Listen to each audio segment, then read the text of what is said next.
mapatawad niyo po ako. Maraming salamat po. Magandang umaga po sa ating lahat. So, andito po ako ngayon, si Janet Enriquez. Gusto ko lang po sanang manghingi ng paumanhin po sa inyong lahat sa pinopost ko po na na nag-viral po sa yung post ni Lovely Granada po. Gusto ko lang po manghingi ng paumanhin po sa inyo. Sorry po talaga sa nagawa ko. Wala po akong ibig na ipahiwatig na mambabaril po ako. Yung nag-reply lang po ako sa yung kaibigan ko na si Len po. Kaya po nanghihingi po ako ng paumanhin po sa inyo po. From the bottom of my heart po, sorry po talaga sa nagawa ko.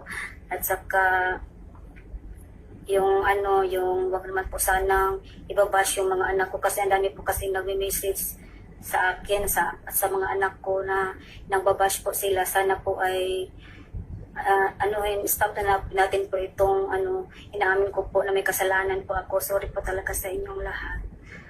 At saka nanghingi po ako ng paumanhin sa inyo na sana po ay mapatawad niyo po ako at stop na natin to ang pambabash po, lalong-lalo na po sa mga kamag-anak ko, sa pamilya ko po na mini-message po nila na DDS shit, DDS supporter ka, putang ina mo, mga ganyan-ganyan po.